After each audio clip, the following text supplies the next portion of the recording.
2026 has been home to some incredible games, with many more to come in the second half of the year. Titles like Tomodachi Life Living the Dream, Resident Evil Requiem, Pokemon Pokopia, among many other titles have already released to critical acclaim, with games like GTA 6, Fire Emblem Fortune's Weave, and Marvel's Wolverine to name a few still yet to come out. Despite all the controversies this year has brought, there's no doubt that the games released have, for the most part, been pretty fantastic. However, there is one game that's so far released that has been a cut above the rest, and I'm talking about none other than Capcom's PRAGMATA. It's apparently PRAGMATA, not PRAGMATA.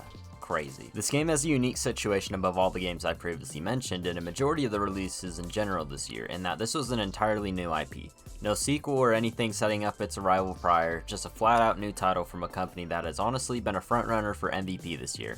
I don't know why I said this like it's the fucking NFL. Sony might just give them a Josh Allen sympathy vote. But yeah, in our year of 2026, where the heat is ruining my life, AI is spiking our water, and sequels are everywhere you turn, a genuine new title in a franchise is birthed.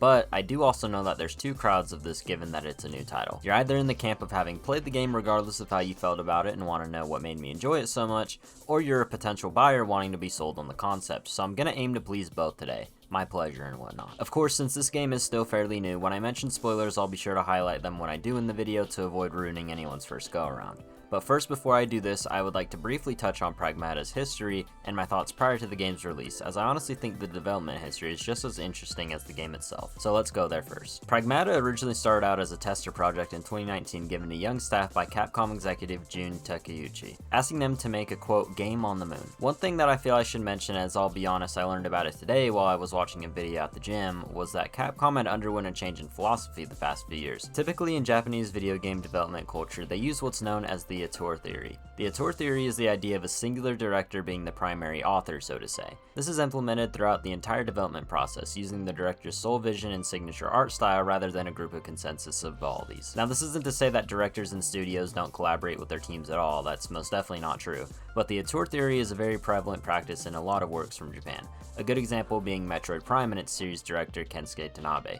For as many good ideas and works presented, has also shown the weaknesses the auteur model brings, with the examples of, say, the Federation Force being prevalent. Anyways, what this has to do with PRAGMATA is, with Capcom having undergone the switch off of the auteur theory, this allowed for younger teams to not only get reps in, but also have the ability to introduce new, inspired ideas to the medium, much like how their higher-ups once did many moons ago. Spearheaded by directors Cho Young-hee and Yatsuhiro Anpo, got to work, and things appeared to have been fine at first. The first time the public saw this game was in 2020, all the way back at the PlayStation 5 showcase, and to tell you the truth, I completely forgot this was shown off. I think the honest truth why is because I, for whatever reason, cut this portion out of my reaction video all those years back, but yeah, the game was originally shown off then, and watching this trailer in retrospect is so damn weird. While it maintains the core concept, there's so much that looks different compared to the final product and even its subsequent trailers. Though that's par for the course with things like this. It's honestly a really fun watch looking back at it, seeing how far the game has come since the initial reveal, and I don't think anybody could be happier about that than the development team themselves, because after this trailer, it was a lot of dark days ahead in their future. Promising a 2022 release date would wind up turning into 6 years of development hell for the staff, with the game nearly being canned at some points in time. Revealed to us by the development team in some live streams recently, the team revealed some of the feedback they've received from testers, noting some saying that they didn't know how to make compelling puzzles and captivating action design.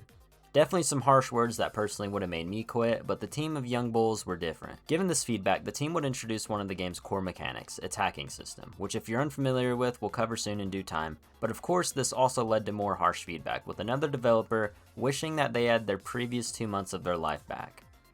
Goddamn. However, by the good graces that be, a revised PRAGMATA was shown to executives at Capcom, and they graciously gave the team their blessing to move forward with development, which was carefully but effectively worked on for some more years. Though when I say carefully, I do really mean it, as this game would go through a few more delays, with one of them being indefinite. Though not everything was bad, as in 2021 we got a trailer that was just of Diana holding a sign saying the game was delayed till 2023, but it was something. Definitely more reassuring than that darn Bayonetta 3 I always speak of. Our next trailer would come in 2023, being that trailer that was delaying the game indefinitely I spoke about earlier. But we did actually get to see some of what the game was about with some gameplay and traversal elements. So again, better than nothing. Our final trailer, and I mean that in quotations, came in the June 2025 State of Play, finally giving us our best look yet at the game.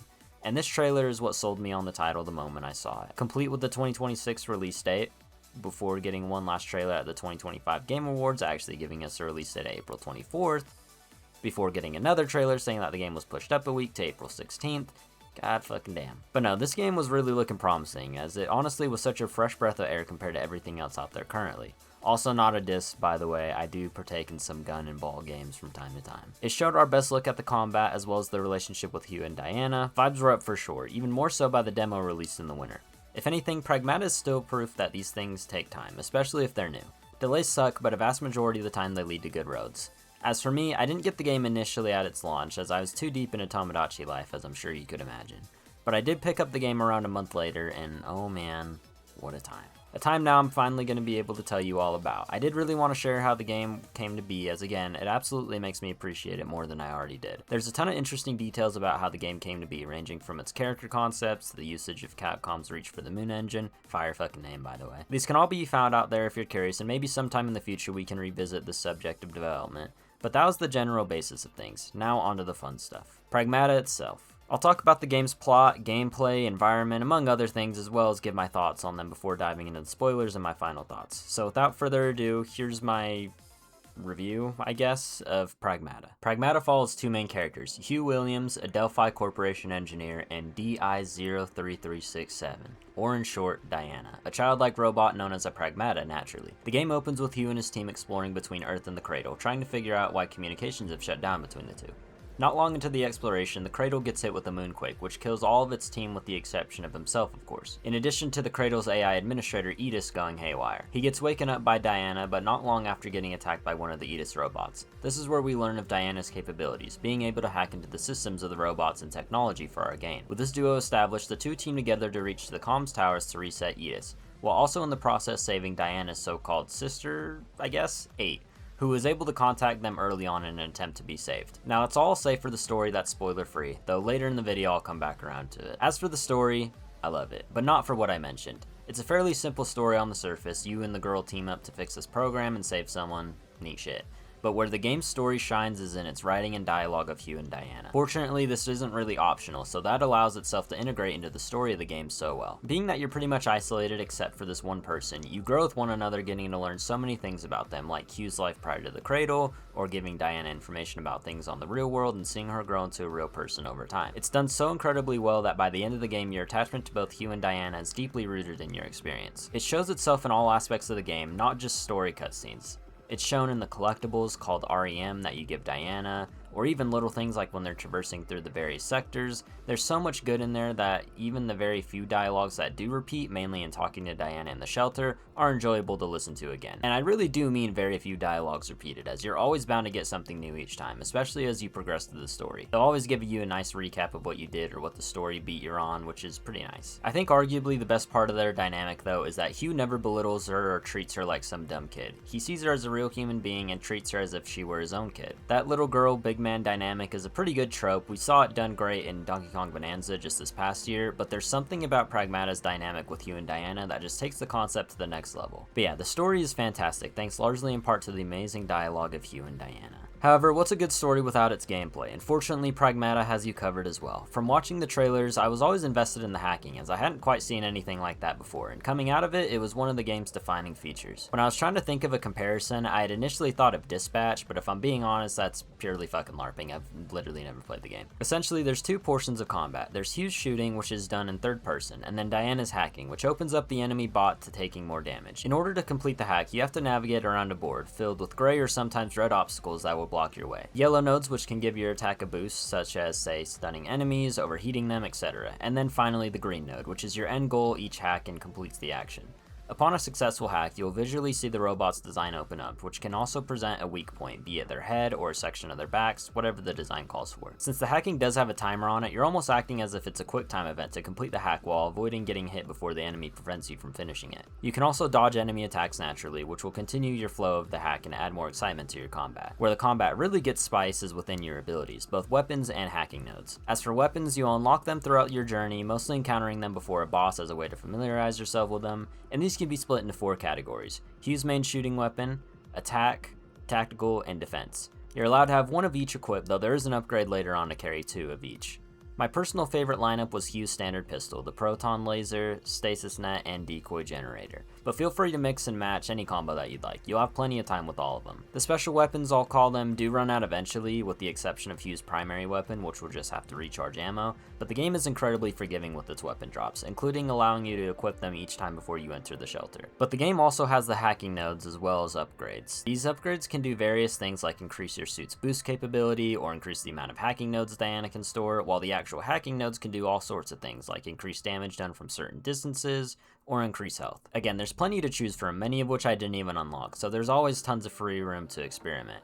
I like to use one of each category, with usually the attack getting a second attachment if I had the room. But gameplay is incredibly fluid, with tons of great encounters with enemies that can vary in challenge, depending on how you go about things or certain areas that you can access. It's kind of funny given that the gameplay was initially so disliked from senior staff, so I'm glad it was able to be so polished here. I don't really have a standout boss fight, but they were all incredibly enjoyable. Now I can't end this off without talking about the visuals and audio. For a game that was advertised as being primarily in a sci-fi setting, I was largely expecting the game to look pretty much the same in all its areas, but man was I wrong. There's 6 sectors in the game, the first being your standard sci-fi-ish looking room, but, and don't take this in the wrong fucking context, trust me, I'm no AI enjoyer, this is purely a story beat, I just gotta mention it when I mention the AI in the game.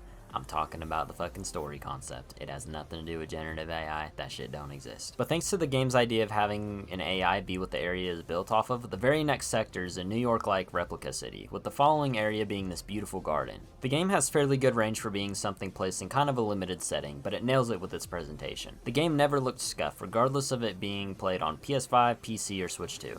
I personally played on PS5, so I wasn't expecting any setbacks, though if you're playing on Switch 2, you're in for a great looking game as well, with very few setbacks in the visual department. But the game is a real treat to look at all throughout your journey, and I never got bored of being in an area for too long, largely because it has pretty great pacing. Additionally, I gotta give a shout out to the audio, both in soundtrack and audio design. The sound effects are, as expected, really great, giving those good sci-fi brain-itching sounds I can only really describe if you played it. But the real standout is the soundtrack. The soundtrack has a ton of good tracks, including your main battle theme, but the standout to me is honestly the very opening track, Thoughts. I view it in the exact same way I do the prelude theme from Final Fantasy, in that it really does encapsulate your experience. It's the first thing you hear when you boot the game, and it's the last thing you hear when you close it out. It's such a special track that hit for me in the right time period. One of my favorite things to listen to as of late has been the piano, so having an entire track for that instrument is really sweet. But it's such a powerful moving solo that can't help but make you reflect on the game and your journey thus far. It's such an emotional piece that is by far my favorite track of the game. That was it for the general game though. This little bit here I'm going to cover the spoiler portion, so if you'd like to skip ahead to my overall thoughts and recommendation,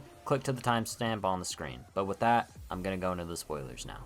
Alright, is everybody gone now? Here we go. That fucking ending. It's rare in my 20 years of living that I've cried at a game. I actually can't think of a game that has brought genuine tears out of me. Though this game did. I was actually warned about it. One of the channel's lovely viewers, Chloe, warned me to have a box of tissues before playing, and she was very much right. Okay, let me get to what goes down. So spoilers, 8 ends up being the game's real enemy. After freeing her from the Eda scrap, she shoots at Diana and Hugh, both shots being contained with dead filament. On this cradle, dead filament is deadly, with 8's plan being to contaminate the earth with it. Upon Diana getting shot, she's out of commission, so you have to traverse through the sector with her being largely ineffective till you restore her. However, thankfully she is able to be restored thanks to a story discovery that she, along with 8, were created pragmatas by scientist Dr. Neil Higgins. Dr. Higgins created them in an attempt to cure his daughter of a rare illness, but was unsuccessful in doing so. 8 was kept around as the doctor's final wish due to her ability to store dead filament, while Diana was tossed out because she couldn't contain it, which would also explain why she was the only pragmata we saw and was alone. Upon repairing her though, we get the heartbreaking visual that Hugh became infected with the dead filament and can't be cured. However, he doesn't tell Diana till the very end when they are gearing up to take off to Earth after an incredible and emotional battle with 8. Hugh reveals to Diana that he got infected only after placing her in the shuttle, and the final visual of the game is Hugh's final power being given to send Diana to space, with her watching, screaming and crying at seeing Hugh slowly fade off and die alone in space. Goddamn. Again, it's not often I've cried at a game, but I absolutely did here. I was fortunate enough to have gone in without knowing anything about the game, so getting this experience raw was so touching. You spent all this time with these two characters, seeing them bond and go through highs and lows together, only for it to end so heartbreaking was crazy. There is a post-credit scene after doing the final sector challenges that plays out like the regular ending with Diana being shown on the beach, but it fades to black with Cabin saying, "Welcome back, what's this, traveling alone today?" being a good shot that it means Hugh could have lived, but only with the context of the dead filament node you receive for completing these challenges. It could lead to a second game, which, I mean, I would absolutely love, but I'm honestly equally as content with this being the only title, as I thought it ended beautifully.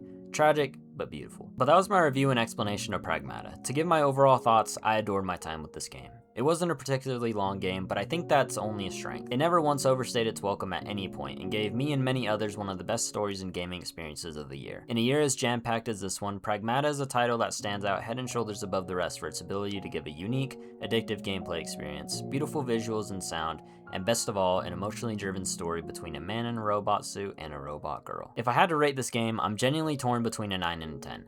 I don't know if what I'm feeling is just a recency bias thing, or if this game truly could become one of my favorite games ever. It just did so much right, and I really don't have anything to complain about. There wasn't any true flaws I saw with it, but again, with it being so new, is giving it too high of a score being too extra. Fortunately, I'm not a video game reviewer, nor do I pay attention to that shit, so yeah, I'm giving Pragmata a 10. If it becomes one of my favorite games of all time, I'm not sure, but it's done enough to absolutely insert itself in that discussion.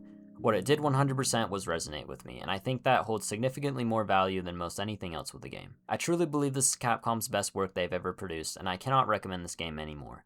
If you have a chance to play it, please do. You will not regret it. But anyways, that is all from me. If you guys made it this far, thank you all so much for watching. If you enjoyed the video, a subscribe, like, and comment would go a long way. All the standard YouTube bull junk. Sorry about that. One thing I do want to mention, though, real quick, if you have been watching for a little bit and you've seen the intro and outros of the channel, don't fucking have them anymore. Apparently Russia copyright striked me. I don't know, man. So I kind of don't have one for the moment. We'll get there eventually, but I'll figure it out soon. But until then, thank you guys for watching, and I'll see you all next time. Goodbye.